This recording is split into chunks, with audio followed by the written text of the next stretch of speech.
In the period we discuss, 1978 to 1996, Grady Hospital was #1 for infant abduction in the United States. This is confirmed in NCMEC's report released in 2006, which covered most years pertinent to our cases. At the time of production, this report was the most up-to-date public material available on that specific ranking. Outside of the range 1978 to 1996, another hospital may earn the designation of most kidnapped. All material relating to Grady's abductions refers to the years covered in the podcast.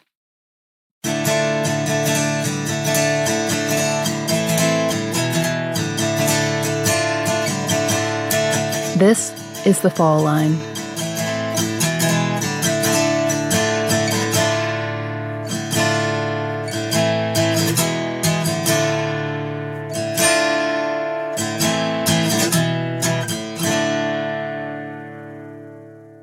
Imagine Atlanta, whatever version you'd like.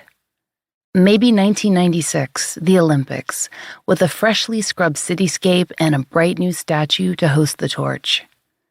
Maybe 2014, when a few inches of ice gridlock thousands on the highway, leaving families to sleep in their cars or hike home in the kind of snowstorm Georgia had never prepared for.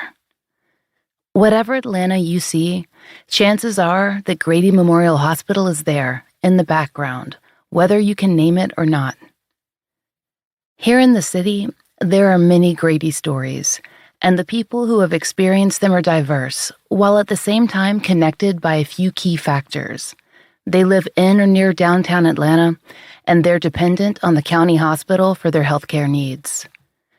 For instance, there's Sung Cho, the child of Korean immigrants who just moved to Atlanta a few months before his birth. His mother did not have any prenatal care. Her first trip to the hospital was the day her son arrived. Sung was born at Grady Memorial, and his mother felt this connected him to their new city and the neighbors they lived and worked with.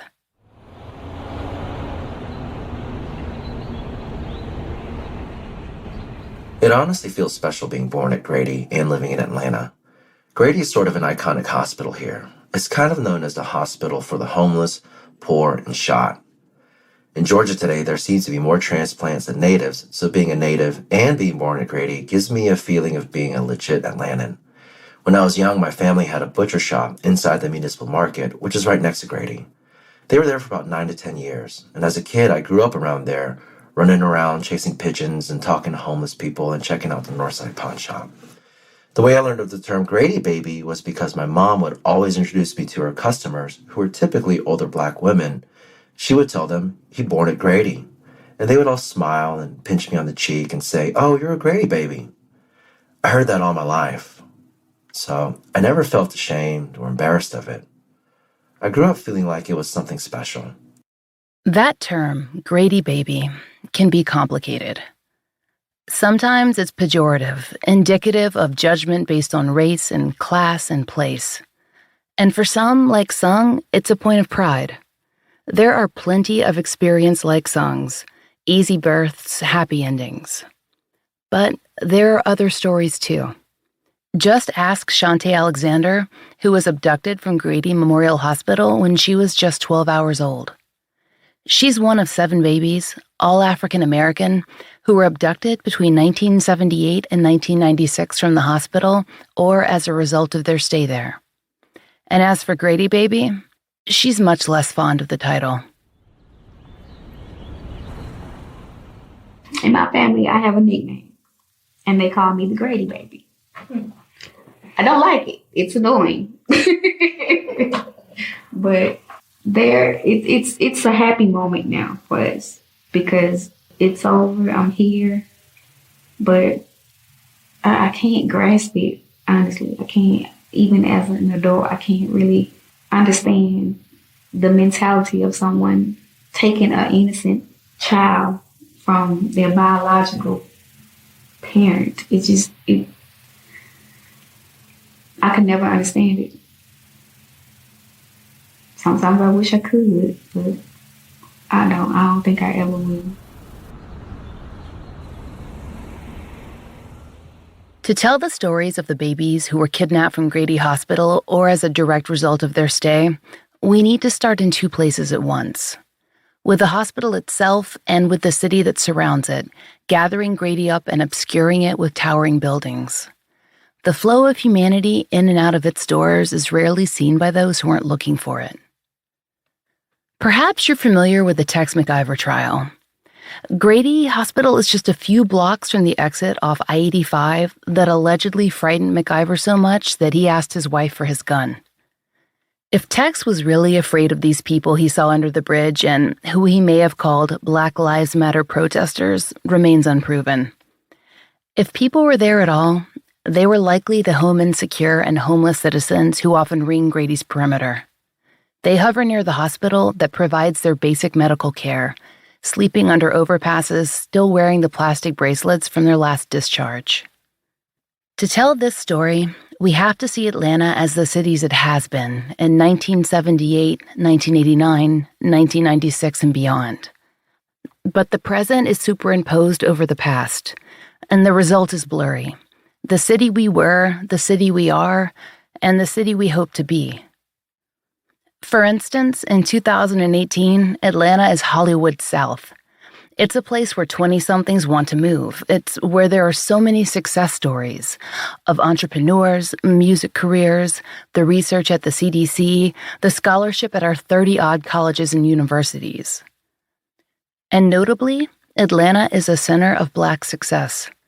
In 2015, Forbes described our city as, quote, the unofficial capital of Black America. And Forbes also pointed out the high percentage of Black homeowners, business owners, and the strength of Atlanta's historically Black colleges and universities.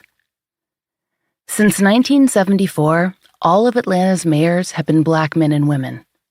This city prospers, and much of that prosperity is due to the influx of African American professionals from all over the country, especially since the new century dawned. Atlanta has become something of an immigration hub, too. And our city is better for it. There's an old adage that Atlanta is a city of transplants, but the truth is, there are many generations of Atlantans who have been here for a century or more, and perhaps longer. Our country has done a thorough job of erasing genealogical trails of some communities. In Atlanta, many of those people are of color, some living in the same neighborhoods their grandparents did, mostly in Fulton and DeKalb counties. Those counties make up the city that you're imagining right now. But some of those neighborhoods have been bulldozed. Some have priced their original residents out to make way for live, work, play high-rises that are under eternal luxury construction. There have been periods of what's often called white flight to the suburbs, and that's not to say that Black Atlantans don't live in the suburbs. They do, and in majority, and always have. But during the 1970s and 1980s, when Atlanta was often ranked as one of the poorest and most dangerous cities in the United States, its metro center was for the poorest residents, often of color, maybe recent immigrants or the children of immigrants.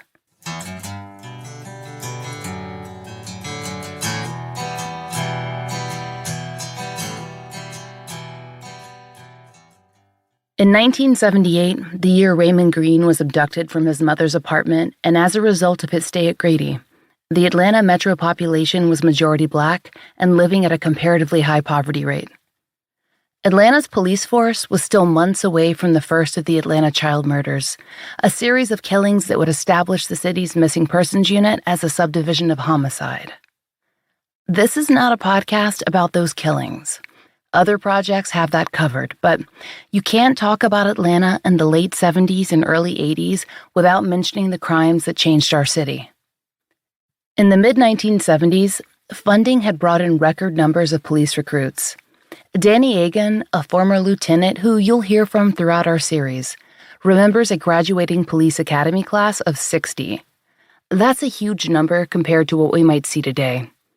But that was followed by a 4-year hiring and promotion freeze that, lasting from 1978 until 1982, was in effect during 2 of the infant abductions and all of the Atlanta child murders. In Atlanta, there were 143 murders in 1978. By November of 1979, 200 more would occur. And in that same year, a disgruntled Atlantan paid for a 27-foot billboard that was to read, quote, "Warning, you are now in the city of Atlanta where the police are underpaid, undermanned, and under-equipped. Use extreme caution while here." Incidentally, that billboard never went up because the construction supplies were vandalized before it could actually be constructed. By 1979, the Atlanta Journal, our newspaper, had declared our city murder capital of the USA and had the census data to prove it. That hiring freeze at the APD made it more difficult to address crime. Everyone was stretched thin. The majority of Atlanta's homicide victims were persons of color, including the children and young adults who died in what the papers then called the Atlanta Youth Murders. Missing persons were largely black too, like Raymond Green, just 5 days old when he disappeared from his mother's apartment. He was snatched by a woman who'd been allowed to stay on Grady's maternity ward for days and was posing as an aunt to one of the babies there. 1978 was our before time, before all the world was familiar with the face of Wayne Williams. Just 3 years later, and 3 months after Williams was arrested, there was Shante Alexander's abduction. In 1981, the city was better equipped. A dig through the archives shows national news attention, with articles appearing everywhere from Chicago to California and beyond. In this case, the key to success was a forensic sketch. It was so precise that the kidnapper, Louise Lett, was apprehended within a few weeks. What a difference a few years can make. The child murders completely shifted the Atlanta Police Department, if not transforming it, then at least better equipping it to deal with serious crime. But the APD is only one part of the equation. Grady Memorial is another. And the two are and always have been linked, in service to the city and as part of the same equation. As former APD Lieutenant Danny Egan explained during our interview, APD and Grady are like joined at the hip. I mean, I guess that's the best way that I can put it. The Atlanta Police Department's always had a close association with Grady. Going back years ago, anytime an officer was injured on duty, that officer was taken to Grady Hospital, whether it was for something as minor as a paper cut. If it required a trip to the hospital, you went to Grady. Or if you were shot, then you would go to Grady. Grady handled everything for the city related to city employees being injured on duty. And Grady did a lot of good work. They still do. Grady is the place to go, of course, if you're badly hurt. Atlanta Police had a great relationship with Grady. With all that said, Grady could be a pain because there's a lot of stuff that was broke down there. Lacked security. There would be crimes that would be committed there that could have been avoided if security had been a little bit better. Sometimes if you were down there trying to do a follow-up on an investigation, red tape, administrative red tape would get in the way of you trying to get to the root of what your investigation was about. But they had their protocols and we had our job to do. So, I understand, everybody's got a different agenda and different rules to go by. So I'm not bad-mouthing them in that respect. But Grady was kind of a chaotic place just because of the fact that it's so big. Everybody went there. It was open 7 days a week, 24 hours a day. The doors were wide open. People came and went as they pleased. Any hour of the day, there's no telling who you would see down there or what you would see going on. So, Grady was slammed and the APD was too. But two parts don't make Atlanta's whole. In 1989, when the next baby, Janquia Brooks, was kidnapped, Atlanta had other problems. The crack epidemic was in full swing. We were hit hard. From the 1980s through the early 1990s, Atlanta was described as experiencing a phenomenon that's called urban decay. And yet, the population was steadily growing, spreading through a sprawling metro that was once famously explained as, quote, not a city, but a landscape. At least part of that landscape was violence. That period saw so many murders that local news station 11 Alive has suggested they were the work of one or more serial killers. The victims, Black women, were strangled, left to be discovered over decades, and their murders unsolved. The Murder Accountability Project data supports that theory, that a killer or killers might have considered 1980s and 90s Atlanta a fertile hunting ground. The Murder Accountability Project looks at data to identify clusters of activity which indicate serial murder, and, as they explain to 11 Alive, quote, "The biggest cluster in the nation is Atlanta's strangulation murders." What about the rest of our landscape? It was in transition. 7 years before the Olympics changed the shape of our city, literally, as housing projects were bulldozed and restaurants like Po Folks were renamed to reflect the picture of what we wanted to be, Atlanta could not be defined by any one thing. Even as the city too busy to hate, it wasn't quite right. Allegations of Ku Klux Klan activity, some allegedly tied to the Atlanta child murders and beyond, seeped in from more rural areas. There was the founding of the now infamous Red Dog Unit, an APD task force organized to fight drug crime. They dressed in fatigues and had an in-your-face militaristic approach that eventually led to million-dollar lawsuits. And at the same time, the airport expanded, on its way to becoming the international hub it is today. And sex crime and trafficking expanded along with it. So in 1989, Janquia's kidnapping, again from Grady's maternity unit, was barely a blip on that radar. She was recovered, returned, her story filed away, her juvenile kidnapper never named in the papers. Janquia grew up in Atlanta, surrounded by a city that she might not have ever known. Others weren't so lucky.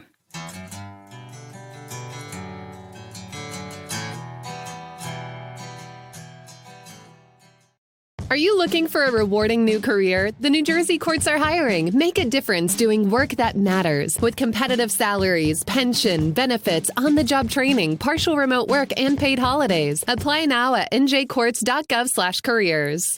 Are you looking for a rewarding new career? The New Jersey courts are hiring. Make a difference doing work that matters. With competitive salaries, pension, benefits, on-the-job training, partial remote work, and paid holidays. Apply now at njcourts.gov/careers.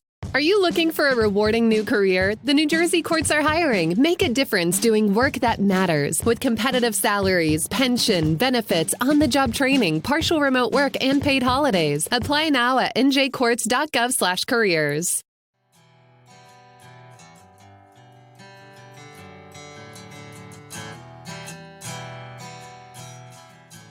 Between 1991 and 1996, there were 4 more abductions. And that's strange if you consider the stretch of time between the first 3. So what was happening at Grady? What was happening in Atlanta? Atlanta Magazine calls the 90s the decade that changed our city. The AGC reports that drug crime, mainly trafficking and cocaine that came over from Mexico, peaked in the mid-90s and earned us the title again of the most dangerous city in the U.S.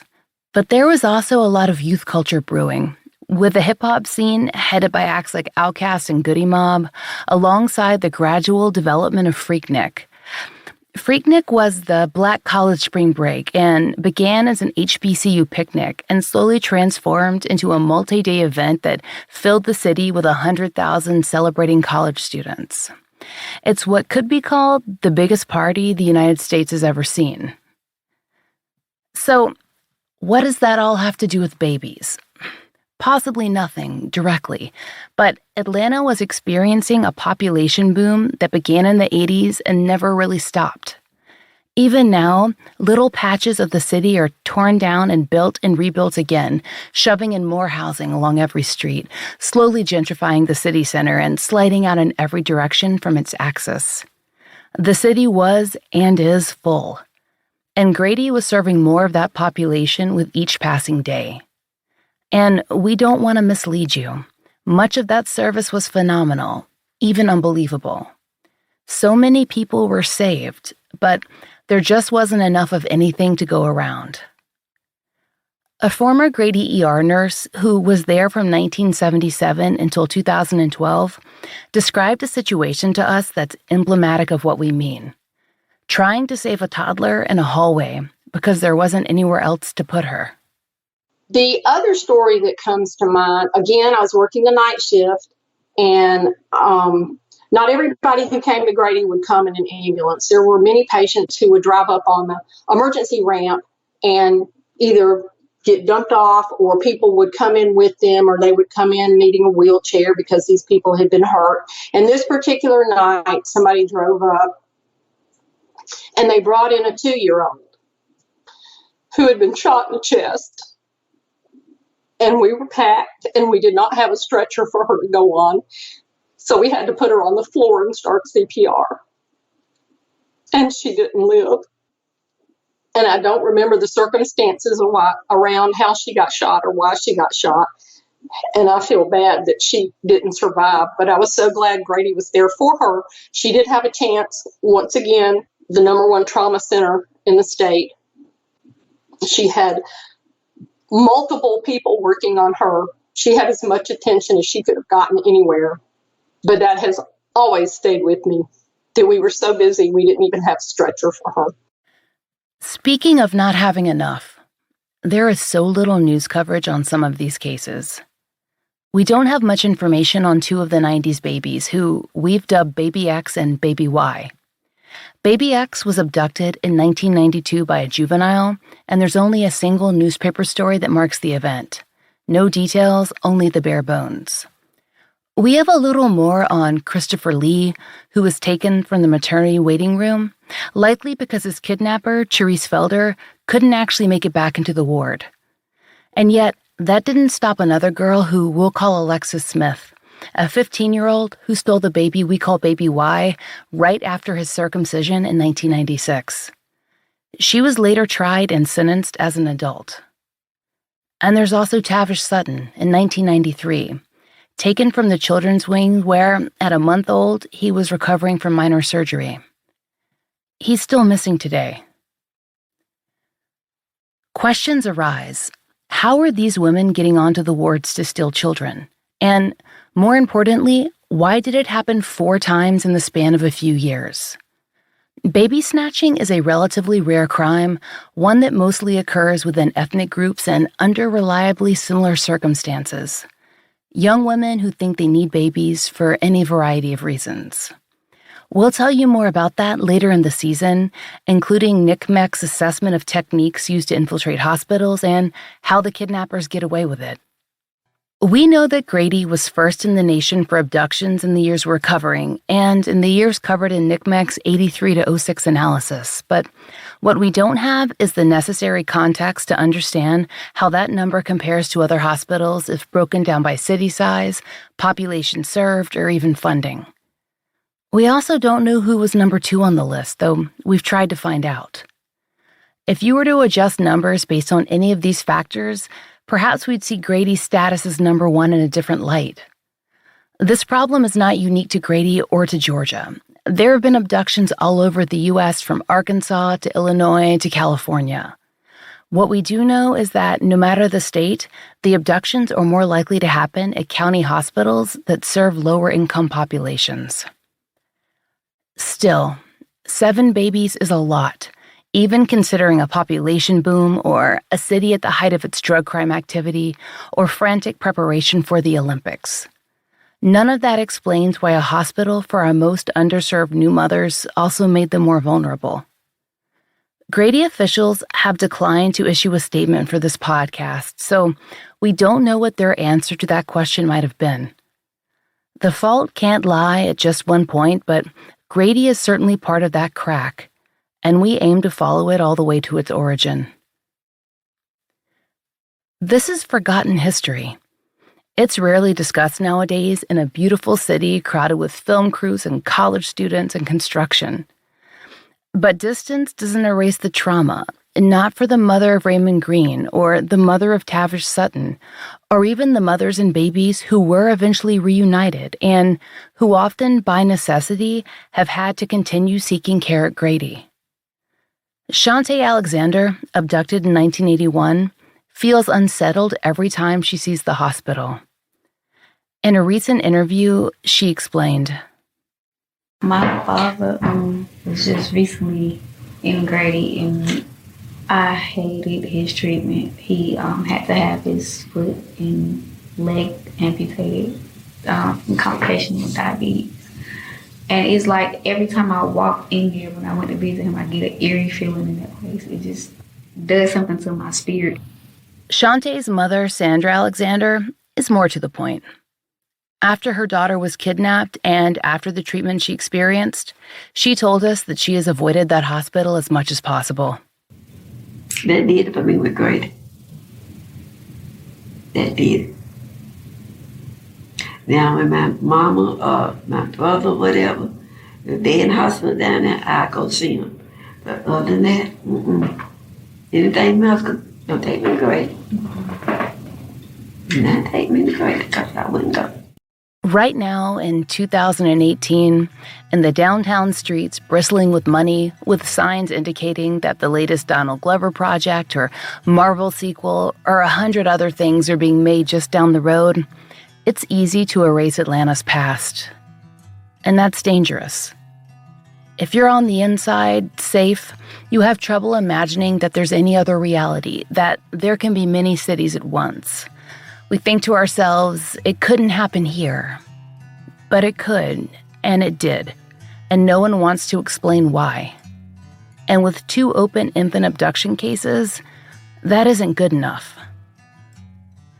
When we spoke to Dr. Kamara Jones, a Morehouse associate professor and medical doctor, she told us a story about her own life before Atlanta that explains this problem perfectly.